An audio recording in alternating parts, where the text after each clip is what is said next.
Bonjour les Tilous, c'est Packboy pour un nouveau vlog qui est très important parce que je veux faire passer un message à la fin. Mais pour commencer, donc j'aimerais dire que j'ai préparé ce nouvel angle juste pour rentabiliser encore plus mon Hisoka buste et comme ça vous pourrez le voir dans toute sa splendeur. Et surtout, si Jiraiya le fait, moi aussi je vais cacher ma calvitie avec un beau bonnet. Toi-même, tu sais, frère. Voilà, et donc si aujourd'hui j'ai décidé de faire un petit vlog, c'est déjà donc pour vous souhaiter la bonne année et Noël, puisque ce sera la dernière vidéo de 2020, vivement 2021 d'ailleurs. Ouh. Et j'espère que vous aurez eu quand même des bonnes nouvelles tout le long de cette année. Et si justement je veux profiter de 2020 pour vous faire passer ce petit message, c'est car justement c'est pour vous montrer qu'il est toujours important de travailler pour soi avant tout, de se faire plaisir et d'essayer de progresser. Le message est très clair. Créer. Créer, c'est votre moyen d'exister.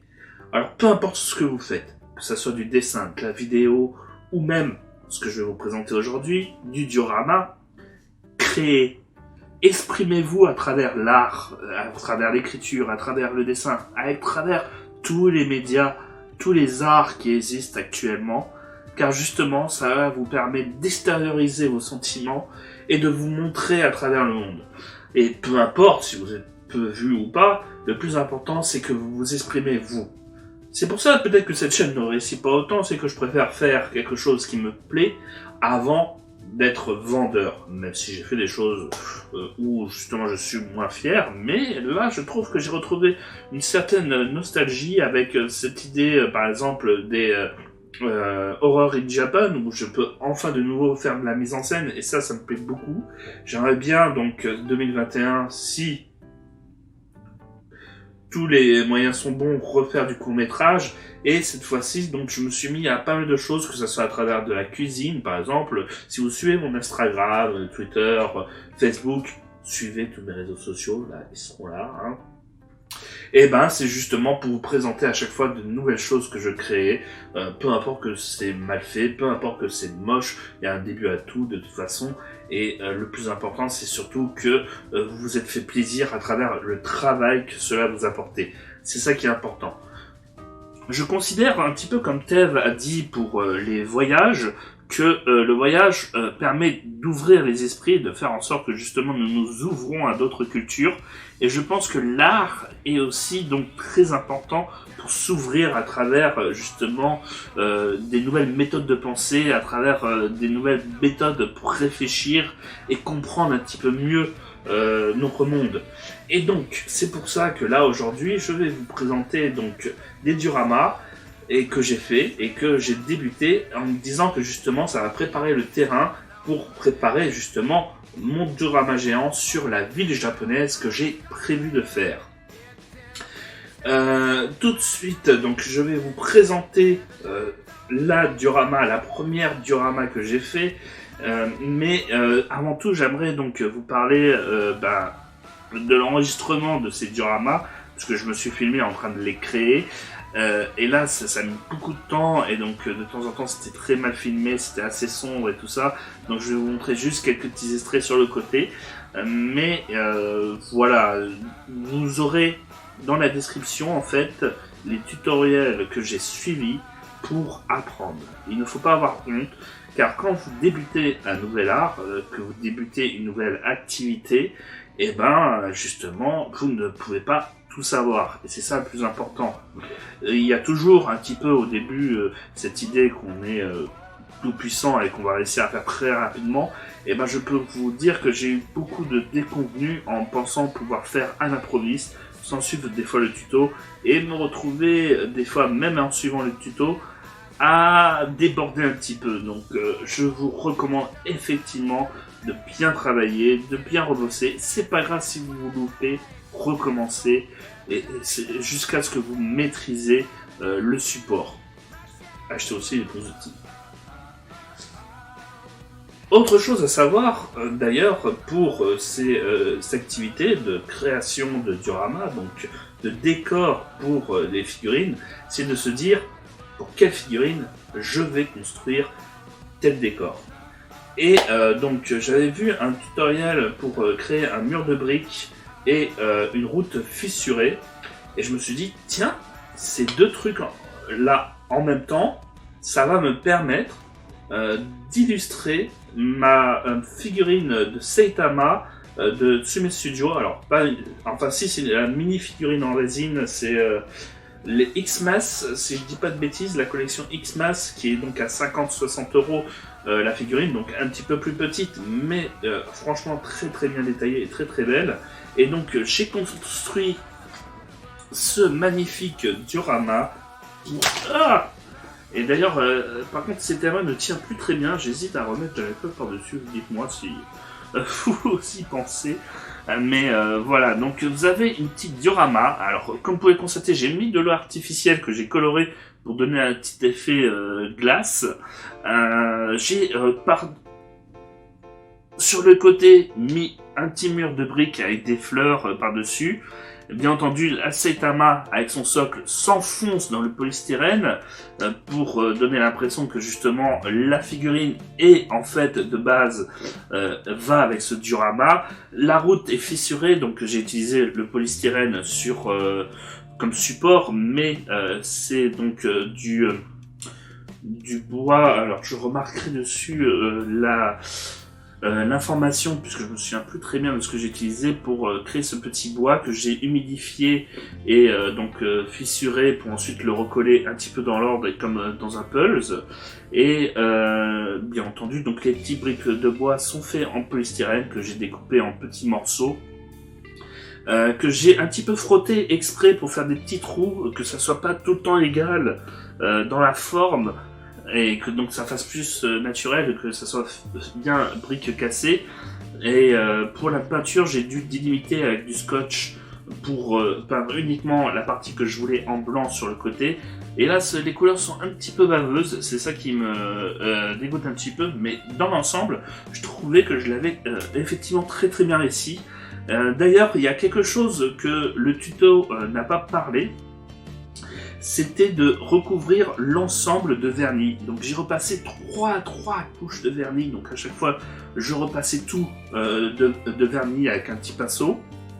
J'attendais une demi-heure, 1 heure, je repassais du vernis dessus et je l'ai repassé 3-4 fois. Et d'ailleurs, pour avoir vu justement et avoir reçu des dioramas d'abonnés ou de personnes qui m'en a vendu, et ben justement je trouve que ça manque de vernis, parce que là justement je suis en train de toucher le support et en fait c'est devenu, je dirais pas de la pierre, mais on a l'impression de toucher de la résine, et donc c'est très doux au toucher et ça solidifie la construction en même temps. Donc je trouve que c'est une bonne chose de rajouter des couches de vernis. Ça, c'est en tout cas mon petite astuce que vous n'aurez pas dans les 2 tutos que je vous ai mis en dessous pour faire cette figurine. Et que je trouve que ça apporte une plus-value par rapport à la figurine. Donc attention par contre, pour faire cette diorama, ça va coûter pas mal cher pour tout acheter. Surtout le polystyrène, le bloc de polystyrène. Bon, après je peux faire au moins 7 ou 8 format A4 et tout, mais ça m'avait coûté une vingtaine d'euros. La peinture aussi peut coûter un petit peu cher, les bombes à peinture et tout. Les bombes à peinture noires et blanches étaient à 5 ou 6 € l'unité. Mais par contre c'est des gros formats, donc là aussi vous pouvez en utiliser beaucoup. Sinon le reste de la peinture c'était 7 ou 8 €. N'utilisez pas de la gouache parce que c'est...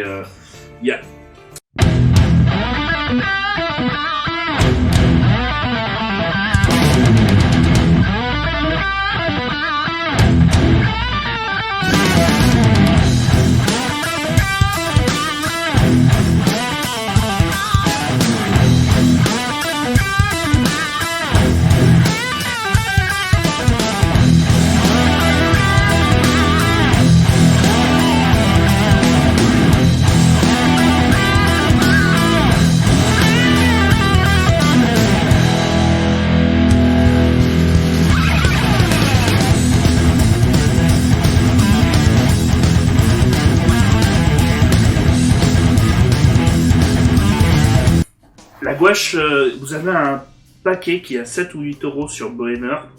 Et tout le monde voudra sauter dessus parce que c'est celui qui propose le plus de peinture pour le moins cher.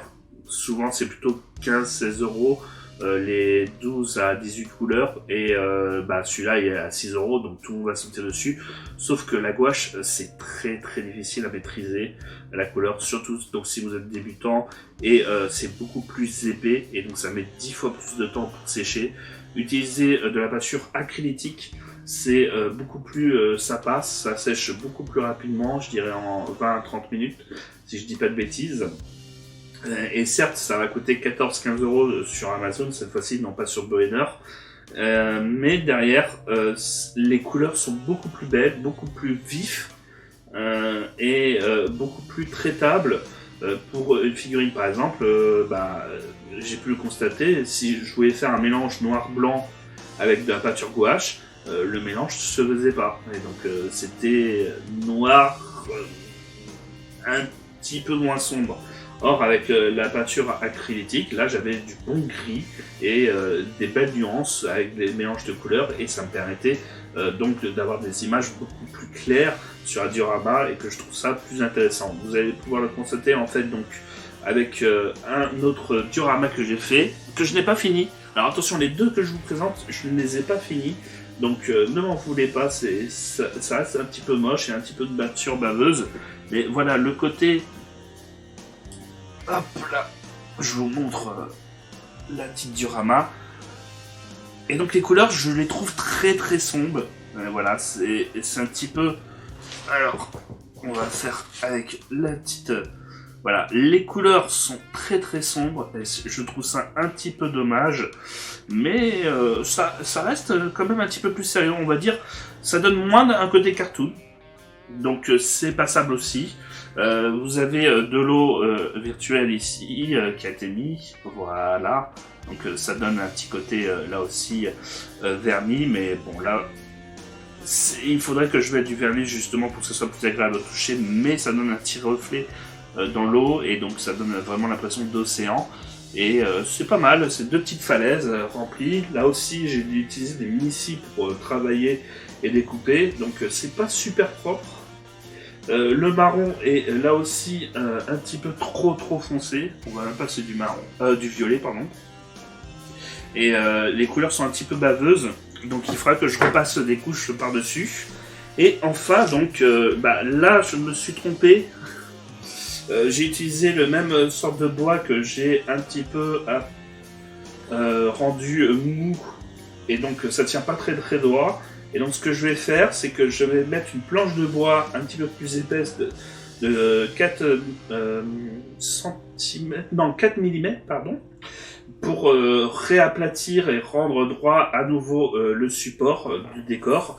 Et en fait l'idée c'était de faire kabuki show, attention il ne faut pas que je mélange mes cartes, avec un petit trottoir.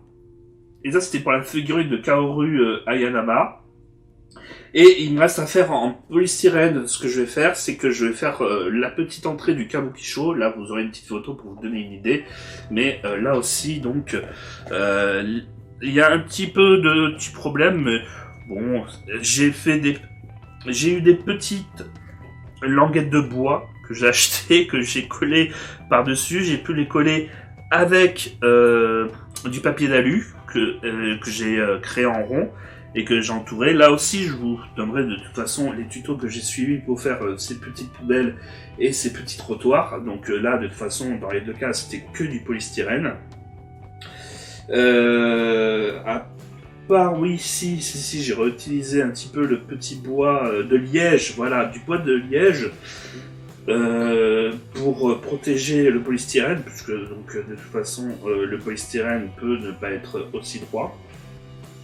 Et donc j'ai réutilisé là le polystyrène pour faire les rebords. Le petit problème étant, c'est que je n'avais pas de fil à souder. Donc ça c'est quelque chose que je vous recommande, le fil à souder, parce que les cutters c'est pas mal. C'est pas mal et tout, il n'y a pas de souci. Sauf que le petit problème étant, c'est que si vous avez du polystyrène très épais, c'est difficile à couper. Et donc avec du fil chaud, du fil à fer chaud, et ben là ça se coupe comme dans du beurre. Et donc c'est beaucoup plus facile de tailler et de donner les substances que vous voulez, et c'est beaucoup plus beau. N'oubliez pas aussi d'utiliser du papier de verre, que je crois qu'on appelle ça, et qui vous permet de frotter dans le polystyrène. Ça, en fait, c'est que ça soit pour la falaise que j'ai faite, les plaines, et que ça soit pour les petites pierres, les murs de pierre derrière ces tamas. Ça vous permet donc de donner un petit côté rugueux, un petit peu comme des rochers, tout ça, puisque les rochers c'est pas propre et tout droit, donc non, en fait en frottant ça vous permet déjà donc d'enlever le surplus de polystyrène dû à la découpe, mais aussi donc de donner un petit côté rocheux à l'ensemble du travail. Donc là aussi donc c'est quelque chose que je vous recommande de faire. Et c'est ça qui est plus important, c'est que derrière, je me suis beaucoup amusé à les faire. Alors ça m'a pris à chaque fois des petits week-ends que je me pose et tout ça, et que je travaille dessus. Avec le dessin, la vidéo, ça me fait donc beaucoup d'activités dans lesquelles je crée, mais en fait, c'est là où je me dis que je me sens vivre, et que j'ai l'impression d'apporter une petite pierre à l'édifice sur tout ce que je fais dans la vie, et j'espère que vous appréciez voir ce genre de vidéo là. J'espère que je vous fais partager et vous donne envie de créer vous aussi de votre côté. Et c'est pour ça que donc je vais encore une fois vous souhaiter un bon Noël, une bonne nouvelle année, avec beaucoup de création et beaucoup de plaisir avant tout. Et donc justement, s'il y a quelque chose que 2020 peut et nous a appris, c'est que la vie est courte, et donc profitez-en un max, profitez-en en faisant ce que vous aimez, ou ce que vous avez jamais voulu faire dans la vie, parce que vous vous dites à chaque fois des excuses, que vous procrastinez, que vous n'avez pas le temps, et tout ça, bah non, dites-vous que vous avez le temps, et que il sera peut-être trop tard, si vous décidez trop tard. C'est très moche comme phrase, ça fait 2 fois le tard. Mais c'est ça le plus important. Alors donc n'hésitez pas à me rejoindre sur Instagram, Twitter et tout. Là aussi, grande annonce que j'aimerais réannoncer, parce que bon, le live que je vais bientôt faire ne suffira sûrement pas, mais il y a un Discord de la chaîne, et j'aimerais cette fois-ci que beaucoup de gens participent, pour qu'on puisse jouer, s'amuser tous ensemble, se faire des parties d'Among Us, parce que c'est vrai que je me suis mis beaucoup aux jeux vidéo aussi en même temps, donc j'aimerais bien même en créer un de jeu vidéo, mais bon, c'est une autre paire de manches, et il va falloir que je me mette à pas mal de tutos sur Unreal Engine. Ou sur Blender aussi, j'ai Blender, donc c'est pas mal. Mais encore une fois, donc, je vous dis à une prochaine, profitez un max, profitez de vos proches, et amusez-vous. Et je vous dis à bientôt.